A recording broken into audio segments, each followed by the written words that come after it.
विपिन जी, एक बात बताइए, ये तो होना था, ये तो संभावनाएं थी, हमने पहले भी चर्चा की।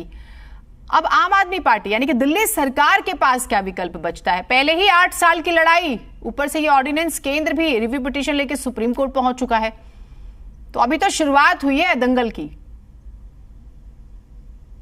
अभी ये लंबा चलेगा। मैं थोड़े से अलग विचार अब कुछ आगे लेके आऊंगा। पहली बात, अंग्रेजी की कहावत है, you can't clap with one hand, it takes two to tango. ताली एक हाथ से बजती नहीं। तो यहाँ पर अगर ये जो टकरार की स्थिति बनी हुई है, तो इसके लिए दोनों जिम्मेदार है, आम आदमी पार्टी और भाजपा। निस्संदेह बड़े विश्वास, जिम्मेदारी से बात बोल रहा हूं। रही बात ऑर्डिनेंस की, हम बात करते हैं सबसे पहले, क्योंकि आज चर्चा ऑर्डिनेंस पे है। अध्यादेश लाने की क्या आवश्यकता थी कि वो एक एक्ट ऑफ लेजिस्लेचर होता है, और सबसे बड़ी बात है एक लॉ है, और उसकी वैलिडिटी क्या है, उसकी कितने समय तक, 6 महीने तक।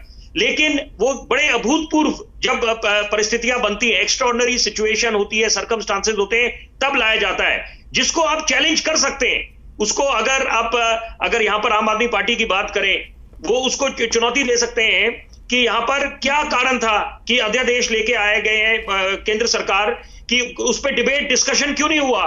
तो ये बात बनती है। और सबसे बड़ी बात है, सुप्रीम कोर्ट का जो ऑर्डर है, जो माननीय सर्वोच्च न्यायालय, एपेक्स कोर्ट हमारे हिंदुस्तान का, तो उसकी क्या मान्यता रह जाती है, जब उन्होंने एक बिल्कुल स्पष्ट कर दिया था कि जो चुनी हुई सरकार है, लोकतंत्र है हमारे देश में और जिस पर हमारे को नाज है, तो वहां पर उसकी क्या मान्यता रह जाती है।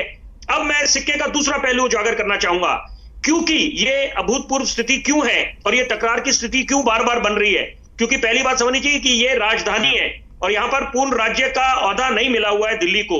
तो यहां पर कुछ समझौते करने पड़ेंगे, क्योंकि जो पब्लिक ऑर्डर की बात करते हैं, लैंड की बात करते हैं, लॉ की बात करते हैं, तो वहां पर वो समझ आता है कि केंद्र सरकार के पास है उसका कंट्रोल। लेकिन यहां पर ट्रांसफर पोस्टिंग्स, विजिलेंस की बात कर रहे हैं, और अब जो ये सारी पावर अध्यादेश के जरिए फिर दोबारा एलजी को दे दी गई है, तो उसके पीछे दलील क्या दी जा रही है। मैं वो चाहता हूं कि वो दर्शकों तक बात पहुंचे कि देखिए, दलील दी जा रही है कि एक तरफ आप बात बोलते हैं डेमोक्रेटिकली इलेक्टेड जो सरकार है, जो दिल्ली की जनता ने प्रचंड बहुमत आम आदमी पार्टी को दिया है, तो उसका मान सम्मान होना चाहिए। लेकिन सिक्के का दूसरा पहलू ये भी है कि यहां पर ये नेशनल कैपिटल है, राजधानी है यहां पर, तो यहां पर democratic will of the entire nation, पूरे देश की जो डेमोक्रेटिक विल है, उसको भी आप मद्देनजर रखेंगे।